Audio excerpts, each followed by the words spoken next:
Hello everyone. आज का हमारा टॉपिक होगा S T C R means soil test crop response approach. S T C R क्या है? ये एक नोवल फील्ड एक्सपेरिमेंटेशन मेथोडोलॉजी है जिसमें कि सोयल टेस्टिंग करके क्रॉप के रेस्पॉन्स का पता लगाया जाता है।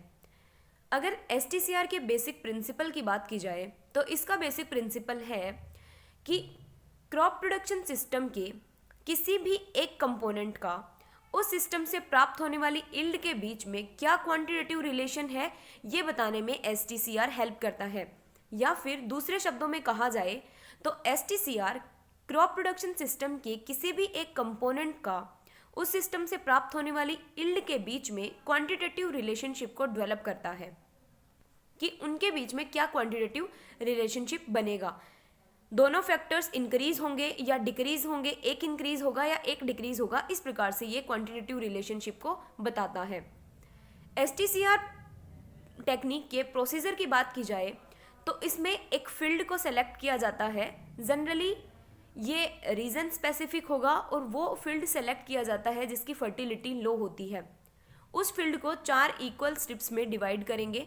4 इक्वल स्ट्रिप्स का मतलब है 4 बराबर भागों में इसे बांट लिया जाएगा।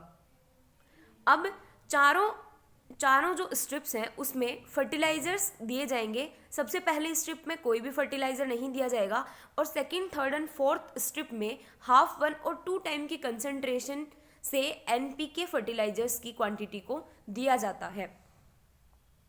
और उसके बाद इस सेलेक्टेड फील्ड में एक शॉर्ट ड्यूरेशन एग्जिस्ट क्रॉप लगाई जाती है। शॉर्ट ड्यूरेशन इसलिए ताकि जल्दी से हार्वेस्टिंग करके हमें जल्दी रिजल्ट प्राप्त हो सके, और दूसरी बात, जो फर्टिलाइजर्स फील्ड में डाले गए हैं वो माइक्रोबियल एक्टिविटी के द्वारा जल्दी ही सॉल्युबल फॉर्म में आएंगे, तो उस क्रॉप प्लांट के द्वारा ट्रांसफॉर्मेशन की प्रोसेस के द्वारा वो फर्टिलाइजर्स इजीली एब्जॉर्ब किए जा सकें। इस क्रॉप की हार्वेस्टिंग के बाद में सारे स्ट्रिप्स को सब प्लॉट्स के अंदर डिवाइड कर दिया जाएगा। यानी कि फील्ड को पहले 4 प्लॉट्स में डिवाइड किया गया था, अब उन्हीं 4 प्लॉट्स को और सब प्लॉट्स में डिवाइड कर दिया जाएगा और वहाँ पर अलग अलग ट्रीटमेंट 5x4x3 के कॉम्बिनेशन में अलग अलग ट्रीटमेंट एनपीके की कंसंट्रेशन से करके देखे जाएंगे। फर्टिलाइजर की एप्लीकेशन जब कर देते हैं उसके बाद सोयल सैंपल लेना है। फर्टिलाइजर की एप्लीकेशन से पहले सोयल सैंपल लेना है और क्रॉप की हार्वेस्टिंग के बाद सोयल सैंपल लेना है, जिससे कि हमें पता लग सकता है कि फर्टिलाइजर को सोयल में अप्लाई करने से पहले हमारी सोयल में कितने अवेलेबल न्यूट्रिएंट्स थे, फर्टिलाइजर डालने के बाद कितने अवेलेबल न्यूट्रिएंट्स हो गए। इसके साथ ही क्रॉप की हार्वेस्टिंग करने के बाद सोयल में कितने फर्टिलाइजर की कंसंट्रेशन बची, ताकि हमारी फसल के द्वारा कितना फर्टिलाइजर की कंसंट्रेशन को एब्जॉर्ब किया गया है ये हम ज्ञात कर सकें। तो by the application of fertiliser soil samples are collected from each subplot and analyzed for available nutrients by different soil test method। जैसे कि हार्वेस्टिंग के बाद हमें soil sample लेना है, टोटल न्यूट्रिएंट्स अपटेक का इससे पता लग जाएगा कि एक प्लांट के द्वारा टोटल न्यूट्रिएंट अपटेक कितना हुआ है। एसटीसीआर टेक्निक के एडवांटेज की बात की जाए तो एसटीसीआर अप्रोच जो है इससे इस बात का पता लगाया जा सकता है कि एक क्रॉप के द्वारा कितने न्यूट्रिएंट्स को सोइल से रिमूव किया गया, पहले कंसंट्रेशन कितनी थी और आफ्टर हार्वेस्टिंग कंसंट्रेशन सोइल में न्यूट्रिएंट्स की कितनी बची है, तो एक क्रॉप द्वारा कितने न्यूट्रिएंट्स को गेन किया गया है। सोइल फर्टिलिटी का इनिशियल लेवल क्या था, अब सोइल फर्टिलिटी का लेवल क्या है, और एक प्लांट या फिर सोइल की न्यूट्रिएंट को अपटेक करने की एफिशिएंसी किस मात्रा तक है।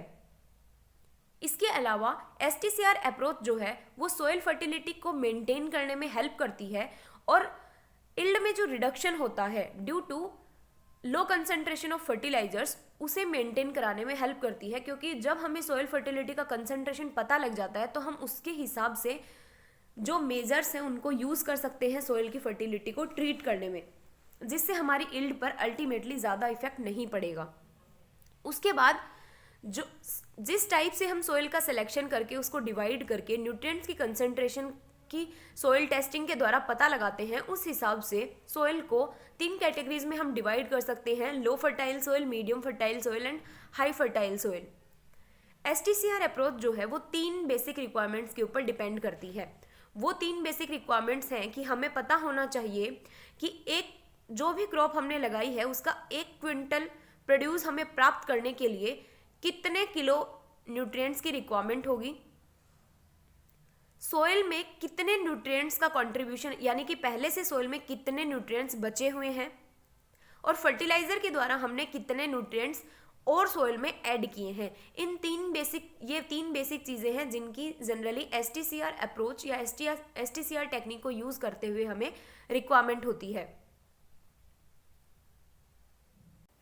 फर्टिलाइजर न्यूट्रिएंट्स की रिक्वायरमेंट अगर हम किसी पर्टिकुलर क्रॉप के लिए पता लगा लेते हैं तो उस क्रॉप के लिए टारगेट जो हमने जिस यील्ड का टारगेट डिसाइड किया है, टारगेटेड यील्ड जो है उसे अचीव करने में मदद मिलती है।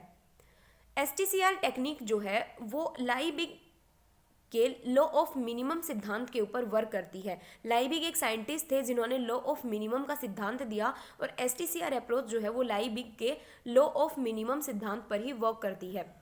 लॉ ऑफ मिनिमम सिद्धांत कहता है कि ग्रोथ जो किसी भी प्लांट की जो ग्रोथ है वो उसके सारे अवेलेबल रिसोर्सेज के ऊपर निर्भर तो करती है, लेकिन सबसे ज़्यादा निर्भर वो उस रिसोर्स के ऊपर करती है जिसकी सबसे ज़्यादा स्कैरिसिटी होती है, या फिर जिस रिसोर्स की सबसे ज़्यादा कमी होती है।